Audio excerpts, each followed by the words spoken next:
Salam, xoş gördük. Teleradio Akademiyasında keçirilən mediada Azərbaycan dili mövzusunda təlimlər davam edir.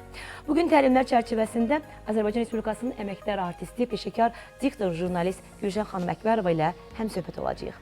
Xoş gəlmisiniz Gülşən xanım. Xoş gününüz olsun. Gülşən xanım, siz təcrübəli diktor, jurnalistsiniz. Bugün televiziya və radio məkanında ədəbi dil normalarının qorunması sizcə hansı risklərlə üz-üzədir? Bizim ana dilimiz bizim ruhumuzun daşıyıcısıdır. Ana dilimiz bizi, kimliyimizi səciyyələndirən başlıca amildir. Əlbəttə ki, dil yalnız ünsiyyət vasitəsi deyil. Dil eləcə də hər bir xalqın düşüncə tərzini, onun adət-ənənələrini, mənəvi dəyərlərini, dünya görüşünü əks etdirən canlı bir sistemdir.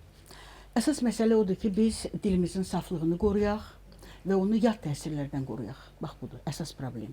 Əlbəttə ki, təəssüf ki, son vaxtlar, belə deyək, son vaxtlar yoxmayan son zamanlar bizim media nümayəndələri arasında, televiziya və radio aparıcıları, müxbirləri, redaktorlar arasında, yəni onlarda dil qüsurlarına, ədəbi dil normalarının pozulmasına, riayət olunmamasına təsadüf elə hallar olur. Və bilirsiniz ki, biz hal-hazırda informasiya, kommunikasiya dövründə yaşayırıq. Hər şey internetlə həll olunur. Və sosial şəbəkələri vasitəsilə, media sayəsində müxtəlif yad sözlərin, əcnəbi sözlərin bizim dilimizə daxil olması gündəlik həyatımızda. Gəlin buna etiraf eləyək. Bəli. Yəni bu bir təhlükə yaradır.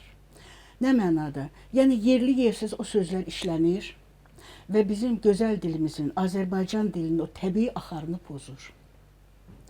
Bunun qarşısını almaq lazımdır. Yəni dilə yiyələnmək üçün yaxşı, gözəl Azərbaycan dilinə yiyələnmək üçün ilk növbədə Azərbaycan dilinin ədəbi normalarına riayət eləmək lazımdır. Vurğular var, pauzalar var. Yəni bu bizim dillə bağlı olan problemlərdir ki, bunlar hamısı həll olunmalıdır. Yəni bunlar həll olunmazsa, biz sıravi insanları necə maarifləndirə bilərik? Yəni onlar televiziya qarşısında, radio qarşısında daim o dillə üzləşirlər. Yəni aparıcının, ya tutaq müxbirin səhv işlətdiyi bir vurğu, yanlış bir ifadə, düzgün olmayan bir tələffüz o cür qavranılır, doğru kimi qavranılır tamaşaçı, dinləyici tərəfindən və ötürülür cəmiyyətə, tirajlanır, kütləviləşir və özünə yer tapır. Halbuki bizim öz gözəl sözlərimiz, Azərbaycan dilində olan sözlərimiz unudulur, sıradan çıxmaq üzrədir. Əlbəttə bu biraz xoşa gəlməyən bir haldır. Məsələn, bizdə, bayaq mən dedim, xarici sözlər çox işlənir. Mən belə misallar gətirmişəm, özümdə qeydləri var mənim. İcazə versəz oxuyarım. Məsələn, bizdə ən çox işlənən, aparıcıların arasında işlənən motivasiya sözüdür. Nədir? Latın sözüdür, mənası həvəsləndirmək deməkdir. Yaxud adekvat, latın sözüdür, yenə uyğun gələn. Kreativ, yaradıcı. Prioritet, birincilik deməkdir, üstünlük deməkdir. Sort sözünü işlədirik. Latın sözüdür, amma fransızlar onu sort eləyib. Sortdur da, nəyinsə sortu. Növü. Gözəl də sözümüz var. Yaxud instruksiya deyirik. Təlimat. Bilirsiniz, yaşlı nəsil də var indi bizim aramızda. Gənc nəsil, orta nəsil, yaşlı nəsil və çoxu xarici sözləri bilmir. Yəni bizim dövrün, belə deyim, bir bəlası idi ki, biz xarici dil o zaman dəbdə deyildi. Biz ancaq Azərbaycan və Rus dillərini mükəmməl bilirdik. Xarici dil öyrənmək o qədər də tələb olunmurdu. Və o sözlərin çoxusunu yaşlı nəsil anlamır. Heç olmasa bu sözlər işləndikdə, yəni mən onu təklif kimi irəli sürürəm. Məsələn, tutaq deyir ki, filan məsələyə kreativ yanaşın. Heç olmasa o kreativin qabağında bir yəni işlənsin. Yəni yaradıcı. Yəni onu dinləyən adam başa düşsün, hə, o sözü eşitsin kreativ. Yeni bir söz kimi öyrənmiş də ola bilər. Onu da öyrənsin. Hə, bu ikili xeyri olur. Həm də o sözün mənasını, bizim Azərbaycanca bu söz var. Belə olarsa o söz də daha çox işlənər, unudulmaz. Bizim gözəl sözdür. Vallahi burada yazmışam, siyahı böyükdür. İndi nəysə, təbliğ olunar və sevilər və gənc nəslə ötürürlər. Aparıcıların söz seçimi və intonasiyasına bağlı soruşmaq istədim. Siz söz seçimi ilə bağlı kifayət qədər maraqlı nümunələr çəkərək vurğuladınız. Amma intonasiya, bayaq dediyiniz vurğu, məntiqi və söz cümlə vurğusu da çox önəmlidir. Bugün özəlliklə canlı efirdə aparıcıların intonasiya, diksiya və aydın ana dilində danışma təcrübəsini necə qiymətləndirirsiniz? Əlbəttə, bizim belə deyək, teleməkanda gözəl aparıcılarımız da var ki, mən onları sevə-sevə dinləyirəm, həm radio dalğalarında, həm belə ekranda. Onları bəyənirəm, onları alqışlayıram, sanki onlar bizim məktəbi keçib. Amma qüsurları olanlar çoxdur. Ümumiyyətlə elə adamlar var ki, onlar nəzəri cəhətdən çox hazırlıqlıdırlar. Orfoqrafiyanı da bilirlər, gözəl onun qanunlarını, orfoepiya qaydalarını da gözəl bilirlər. Amma səsi o səs deyil. O səs ürəyə yatımlı səs deyil. Yəni hər səsi insan qəbul eləyə bilmir. Əgər aparıcı danışırsa və tamaşaçı ya dinləyici onu anlamağa çalışırsa onun dediklərini, artıq o səsdən qorxmaq lazımdır. Yəni o səs qəbul olunmur. Səs özü bir Allah vergisidir. Öz təbiəti ilə, öz ahəngi ilə, belə deyək, özünün o qrammatik qayda qanunlara riayət etməklə göstərdiyi ifadə vasitələri ilə. Yəni bu zaman aparıcı ətrafını, öz auditoriyasını cəlb eləyə bilər və özünə kifayət qədər auditoriya qazanmış olar. İntonasiya nədir? İntonasiya hissdir, duyğudur. İntonasiya özü bir melodiyadır. İntonasiya özü bir mənadır. Yəni verilən materialın sən əhval-ruhiyyəsini çatdırırsan. Kədərli xəbər var, şad xəbər var, qorxulu xəbər var, nifrət doğuran xəbər var, inam yaradan xəbər var. Bu intonasiya ilə deyilir. Və mətnin oxunuşunda intonasiya çox önəmlidir. Səs öz yerində, amma intonasiyanın əhəmiyyəti çox böyükdür. Məsəl üçün, bax, bizim ustadımız vardı, Aydın Qaradağlı. Siz gənc nəsilsiz ola bilər, eşitmisiniz. Biz o dövrdə işləmişik, radionun qurucularından, belə deyək, onun təməlini qoyanlardan biridir Aydın Qaradağlı. Gözəl diktoridir və onun həyat yoldaşı Gültəkin Cabbarlı, Cəfər Cabbarlının qardaşı qızı idi, çox savadlı diktorlarıdır. Yəni bizim televiziya diktor məktəbinin yetişməsində onların çox müsbət rolu olub. Nəyə görə Aydın Qaradağlı? Aydın Qaradağlı radioda işləyirdi. Onu ancaq dinləyirdilər. Azərbaycan onu ancaq səsi ilə tanıyırdı. Gözəl səsi ilə. Tutaq bir kəsərli material gətirirdilər, tənqidi material gətirirdilər. İnanın o bıçaq itiliyi qədər elə kəsərlə onu oxuyurdu, kəsərli səslə oxuyurdu. Ya da tutaq, məsələn, lirika dəftərindən. Siz radioda işləmişsiniz, bilirsiniz. Ya klassik irsimizdən, gözəl bir bədii material gətirirdilər. Elə oxuyurdu, onun səsində bir bahar təravəti vardı. Nə idi bu? Səsin gücüdür, səsin qüdrətidir. Yəni o belə bir səsə malik idi. Bu insana verilən bir vergidir.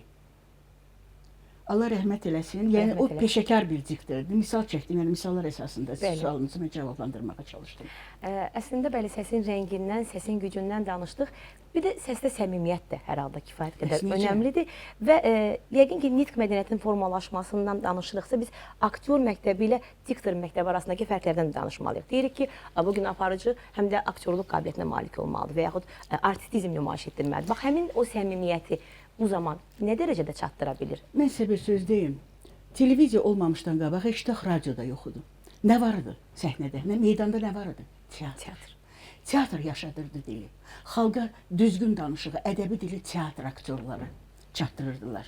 Sonra yarandı, kino yarandı, televiziya yarandı, ilk radio yarandı hər halda. Nəysə. Amma yəni o bədii qiraət ustaları bizə Azərbaycan dilinin bütün incəliklərini, gözəlliklərini təqdim edirlər. Kimlər olub onlar? Gəlin adlarını bugün çəkək. Allah rəhmət eləsin hamısına. Onlar ədəbi dilin məktəbini yaradıblar. Kazım Ziya, Müxlis Cənizadə, Məhluqa xanım Sadıxova. Hamısının adını çəkməliyəm. Bulağın dəyərli səsi. Elə Səməndər Rzayev. Sonra bizim müasir dövrdə Allah rəhmət eləsin Əminə Yusif qızı. İndi xatırlaya bilmirəm birdən. Yəni bax bu insanlar teatr nədir? Teatr özü bizim gənclər üçün bir məktəbdir. Bu məsələni də istəyirəm vurğulayım. Bizim bəlamız nədir gənclərlə bağlı? Teatra getmirlər gənclər. Tamaşalara baxmırlar. Muzeylərə getmirlər. Bizdə gözəl muzeylərimiz var. Cəfər Cabbarlı muzeyi, Əzim Əzimzadə muzeyi, Hüseyn Cavid muzeyi, görün nə qədər tarix muzeyimiz var, Milli İstiqlal muzeyimiz var, Maariflə İncəsənət muzeyimiz var, çoxdur. Zəngindir o barədə Azərbaycan, maşallah olsun. Yəni bax, bu məktəbli tələbə bu muzeylərə gedib biraz da maariflənməlidir, öyrənməlidir, öz dünya görüşünü genişləndirməlidir və o cümlədən də teatr. Dillə bağlı dediniz. Bax, bizim Mirzə Cəlil, Allah qəni-qəni rəhmət eləsin, Molla Nəsrəddinlərin başında dururdu və əsasən dil ilə bağlı, yəni onların çox böyük əməyi olmuşdu. Və Mirzə Cəlil bir əsəri, Anamın kitabı. Siz dediniz, mənim yadıma düşdü. Necə ibrətamiz bir əsərdir. Yəni, ananın 3 oğlu olur, hərəsi bir ölkədə təhsil alır, biri rus dilində, biri türk dilində, biri fars dilində və doğma vətənə qayıdırlar və ananın bir qızı da var, Gülbahar. Nə baş verir? Ana bunların dilini bilmir. Ana öz övladları ilə danışa bilmir. Amma üzr onlar üçün də oxumuş, ali savadlı Ali savadlıdırlar. Yəni onların həm hətta soyadlarını dəyişirlər. Əbdüləzimi qoyub soyadını İrandan gələn, fars təhsili alan Əbdüləzimzadə, üzr istəyirəm. Əbdüləzimi Türkiyədə oxuyan, başına pəs qoyub, onlar kimi danışır. Rusiyadan gələn qalstuk bağlayıb, familiyasını Əbdüləzimov eləyir, ov. Ana bunların dilini tapa bilmir. Bu cəmiyyətin bəlası idi o zaman. Cəlil Məmmədquluzadənin həm də gözəl filitonları var, bilirsiniz filiton ustası. Onun bizim Abrazovlar silsiləsindən mən istəyirəm bir misal çəkim. Çox kiçik bir filitondur. Bir neçə bu silsilədən bir neçə filiton var. İndi vaxt buna imkan vermir. Deyir, bir oxumuşun biri gəlir, deyir əlində tutduğun nədir? Deyir, əlimdəki deyir, zontimin ruçkası Slanovi Kostandır. Hamısı deməli Rus sözləridir, amma Azərbaycanlaşdırır. Sonluqları. Yəni ata bunu başa düşmür. Nə demək istəyir? Əlimdə tutduğum çətirin qulpu fil sümüyündəndir. Yəni bax, bunlar hamısı cəmiyyətə müsbət təsir, Molla Nəsrəddinçilərin böyük əməyi olub. Həsən bəy Zərdabinin Əkinçi qəzetinin işıq üzü görməsi ilə, yəni bunlar hamısının maariflənməsində, həm dilimizin saflığı uğrunda mübarizədə bizim mütərəqqi ziyalılarımızın çox böyük rolu olub. Əslində söhbətin əvvəlində toxunduğumuz məsələyə yaxınlaşdıq. Əcnəbi sözlərdən istifadə və bu gün ana dilində təmiz danışmaq, ana dilinin saflığını qorumaq məsələsi. Siz Teleradio Akademiyasında təşkil olunan təlimlərdə də ustad dərsi təqdim etdiniz və məhz nitq mədəniyyətindən, ana dilin saflığından danışdınız. Bax, bu cür nitq mədəniyyəti üzrə davamlı təlimlərin keçirilməsi niyə zəruridir və hansı əhəmiyyətini biz onun görəcəyik?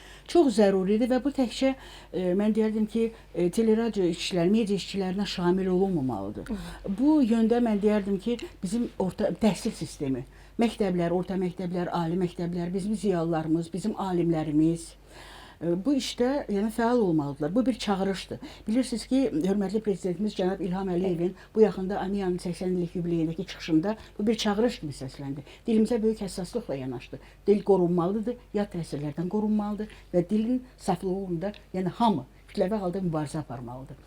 Çünki bu bizim bir sərvətimizdir. Siz deyirsiniz, qüsurlar nədədir? Heca vurğularında, onu da istəyirəm qeyd edeyim. Məntiqi vurğularda, aparıcılarda. Vurğular düzgün vurulmur. Çünki hər ölkənin, hər xalqın dilində öz vurğusu var. Aparıcı onu bilməlidir. İtalyan sözü gələndə vurğu harda olmalıdır, fransız sözü gələndə sonda olmalıdır, almanda tutaq sözün kökünə vurulmalıdır. Azərbaycan dilində əsasən sözün sonuna vurulur. Bəzi sözlər müstəsna olmaqla ki, məsələn, yalnız, bəlkə, yaxud məsələn, dümən. Uzanan səslərdə, bəli. Bax, bunlar, məsələn, birinci hecəyə vurulur. Yəni, bu müstəsnadır. Orfoqrafiya, orfoepiya qaydalarını bilmirlər və bunları fərqləndirməyə bacarmırlar. Orfoqrafiya nədir? Orfoqrafiya düzgün yazı qaydasıdır. Orfoepiya düzgün tələffüzdür. Bunu qarışdırırlar. Düzgün yaza bilməyən adam necə düzgün tələffüz eləyə bilər? Bax, indi siz deyirsiniz, mövzu çox geniş mövzudur və necə deyim, mövzudan mövzu yetişir. Kitab oxumurlar. Bizdə kitab oxumaq ənənəsi var idi. Bu bir daxil tələbatıdır. Bu bizim mənəvi borcumuzdur. İndi bunlar hamısı unudulub. Kitab oxuyan adamın zövqü formalaşır, kitab oxuyan adamın dünya görüşü genişlənir, onun söz ehtiyatı çoxalır, müşahidə qabiliyyəti. Bunlar hamısı dilin bizə verdiyi, bəxş etdiyi ən gözəl keyfiyyətlərdir. Bəli, həqiqətən də çox kitab oxumaq. Söhbət çoxdur, görürsünüz. Çox kitab oxumaq əslində gözəl nitqin əsas ilk açarlarından yəqin ki biridir. Çox maraqlı və faydalı söhbət oldu. Təbii ki, bu elə bir mövzudur ki, sizin də dediyiniz kimi geniş mövzudur. Bu haqda çox geniş şəkildə danışmaq olar, amma bizə ayrılan vaxt təəssüf ki, bu qədərdir və düşünürəm ki, siz təlimdə də bundan da daha artığını təlimə gələn jurnalistlərlə bölüşmüsünüz. Bir də təşəkkür edirəm. Buyurun. Xoş oldu sizinlə görüşmək və bu mövzuda söhbət eləmək. Təşəkkür edirəm, qarşılıqlıdır. Xatırladım ki, Teleradio Akademiyasında keçirilən Mediada Azərbaycan dili adlı təlimlər çərçivəsində bugün Respublikanın əməkdar artisti, peşəkar diktor, jurnalist Gülşən xanım Əkbərova ilə həmsöhbət olduq və mediadakı nitq mədəniyyəti ilə bağlı qüsurlardan danışdıq. Yenidən görüşmək ümidi ilə.